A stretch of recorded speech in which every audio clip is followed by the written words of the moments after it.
Assalamualaikum warahmatullahi wabarakatuh.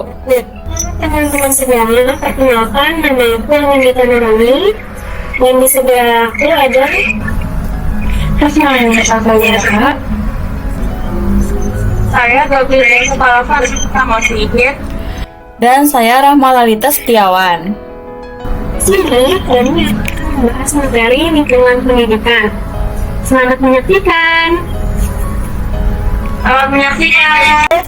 Kenapa ya kalau belajar di kelas kadang dipenuhi dan sunyi? Kenapa ya? Mungkin karena lingkungannya yang kurang mendukung, bisa jadi faktor kita, suasana atau orang-orang di sekitar.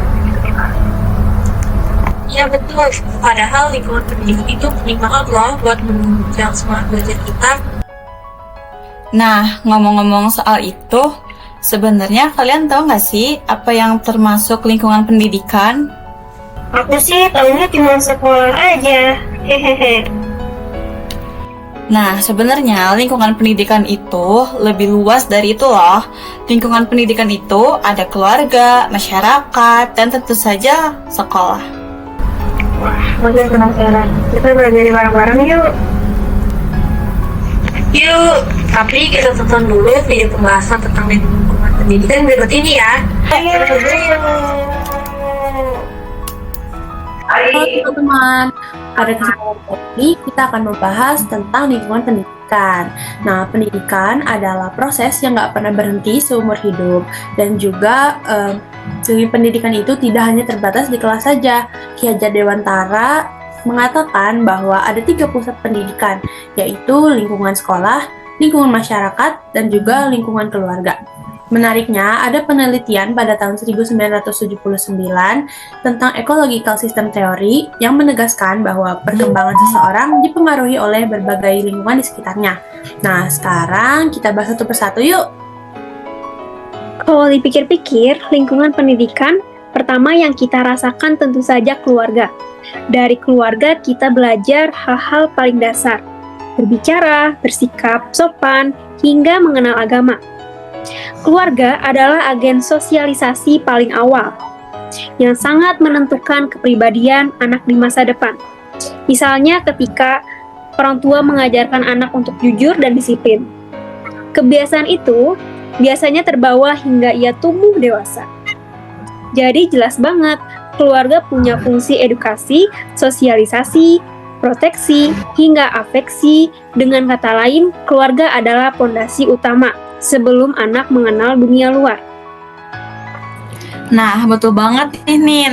Tapi setelah keluarga, sekolah juga nggak kalah penting. Sekolah itu adalah lembaga formal yang memang dirancang khusus untuk melaksanakan proses belajar.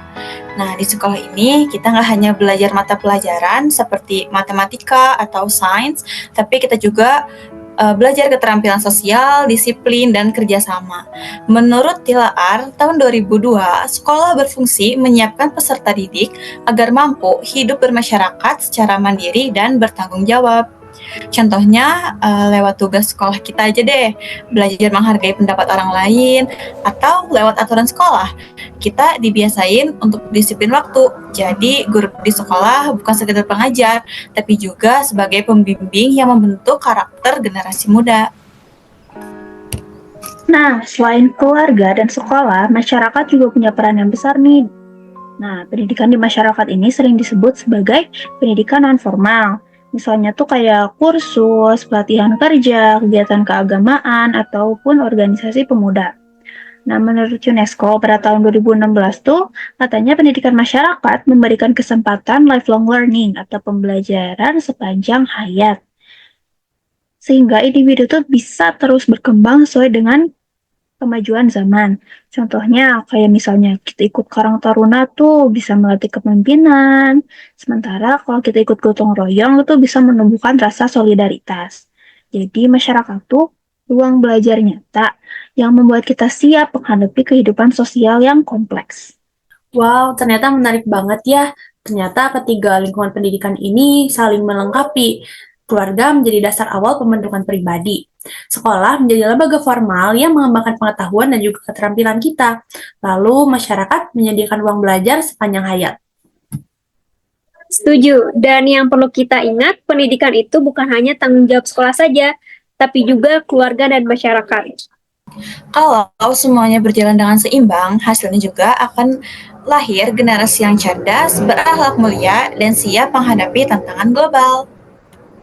Nah, jadi kesimpulan yang bisa kita ambil tuh, pendidikan adalah proses sepanjang hayat yang terjadi dimanapun kita berada.